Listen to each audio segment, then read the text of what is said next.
Corona को लेकर बिहार खासकर राजधानी पटना में स्थितियां बहुत खराब हो गई हैं। ऑक्सीजन को लेकर पूरा महामारी फैल रही है, आपाधापी मची हुई है, निजी अस्पताल हों या सरकारी अस्पताल हों।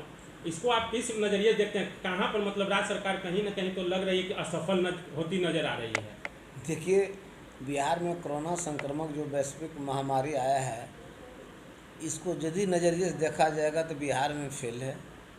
नीतीश कुमार जी निष्क्रिय हो चुके हैं, निकम्मा हो चुके हैं, जिसके कारण कि आज कोविड का संक्रमण बहुत ही तेज़ी से बिहार में फैल रहा है। इसके लिए पुनः वह कोई उपाय करने का काम नहीं किया, जबकि 1 साल पहले इस महामारी के बारे में बहुत ही ज़ोर शोर से चर्चा हुई थी और सुरक्षा का वादा किया गया था, लेकिन कुछ नहीं। आज से 4-5 दिन पहले प्रतिपक्ष के नेता तेजस्वी यादव जी ने बोला कि इसकी तैयारी पुरजोर तरीके से करना चाहिए, लेकिन ये फटा ढोल पीटने का काम कर रहे थे और कह रहे थे कि मेरी पूरी तैयारी है। तो आज तैयारी कहाँ है? बतावें कि आज ऑक्सीजन तक लोगों को नहीं मिल रहा है। आज 35-35 हज़ार रुपया प्राइवेट हॉस्पिटलों में लिया जा रहा है, 60-60 हज़ार रुपया लिया जा रहा है। चाहे कोई भी प्राइवेट हॉस्पिटल में आप चले जाएं, वहाँ जो है लोगों से ठगा जा रहा है और सीधे गरीबों का खून चूसने का काम कर रहा है। और सही तरीके से जांच कोरोना का नहीं हो रहा है। जिसको कि कोरोना इफेक्टेड है उन लोगों को भी आइसोलेट करने का काम कर रहा है। ये जो है गिनती का भी घोटाला करने का काम कर रहे हैं। ये घोटाला युक्त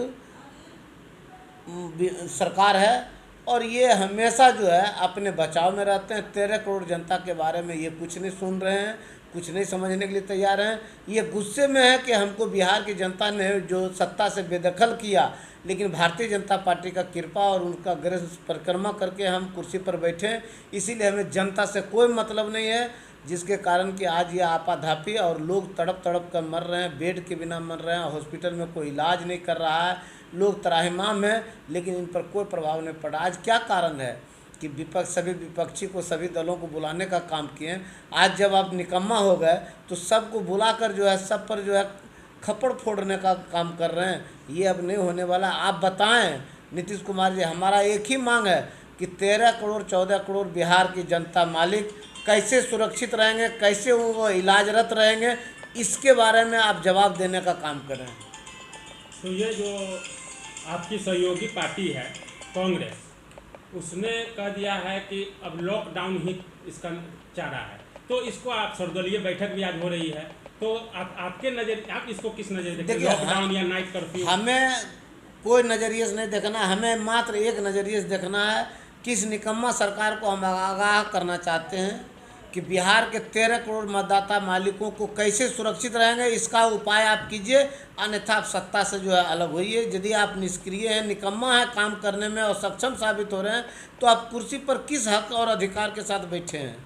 हमें कुछ नहीं चाहिए। हमें चाहिए 13 करोड़ जनता कैसे हमारी सुरक्षित रहेगा, कैसे कोरोना के संक्रमण से बचेंगे, इसका जो भी उपाय है आप उपाय कीजिए। मीटिंग करके लोगों को घाल-मेल करने का काम मत कीजिए। आपकी पार्टी सर्वदलीय मीटिंग में शामिल हुई है? नहीं, स्वाभाविक रूप से तेजस्वी यादव जी जो है शामिल हुए हैं और उस पर जो भी अपना राय देने का काम किए होंगे दिए होंगे, लेकिन हम लोग राय ही नहीं दे सकते हैं। लेकिन यह सरकार जो है, तालिबानी हुकूमत चलाने वाले लोग, इनको तो 5 गो अफसर कुछ कहेंगे वही सुनेंगे, दूसरा किसी का ही सुनने के लिए तैयार नहीं है।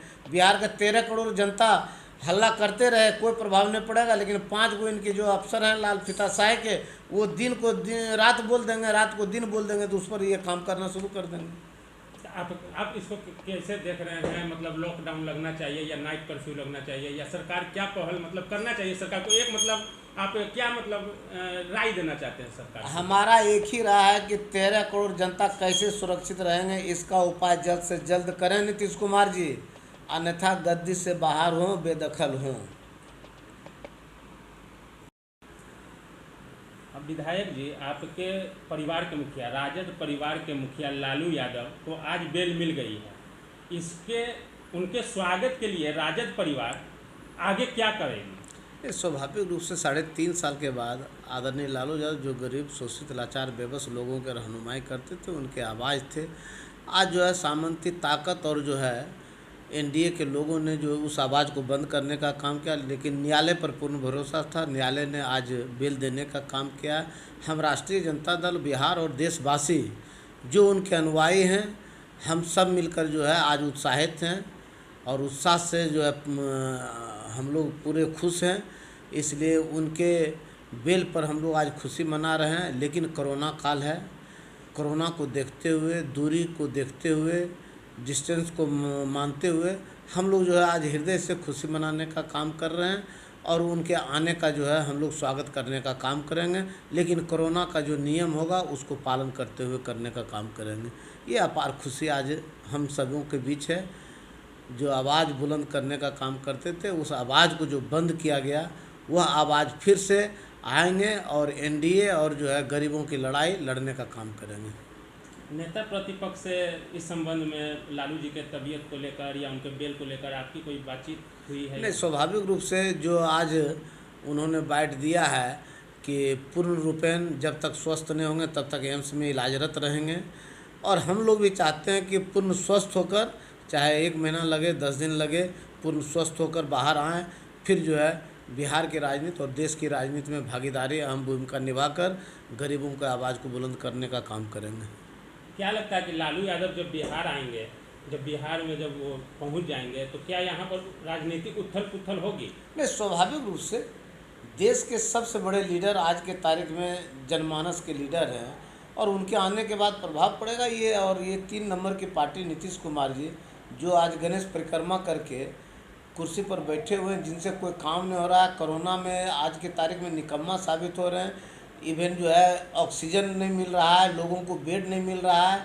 इन सवालों को जो है ज्वलंत मुद्दे को उठाने का काम करेंगे और गरीबों की लड़ाई और 13 करोड़ जनता जो बिहार की है उसकी सुरक्षा की लड़ाई लड़ने का काम करेंगे। हम लोग उनके नेतृत्व में लड़ाई लड़ेंगे। इधर पप्पू यादव बराबर नेता प्रतिपक्ष और नीतीश कुमार पर लगातार हमलावर हैं और वो इधर ऑक्सीजन को लेकर भी वो कह रहे हैं कि विपक्ष हो या सत्ता पक्ष, वो सिर्फ बयान देने में ही अपना मगन है, राजनीति करने में ही लगे हुए है, लेकिन कुछ मतलब धरातल पर काम नहीं कर रही है।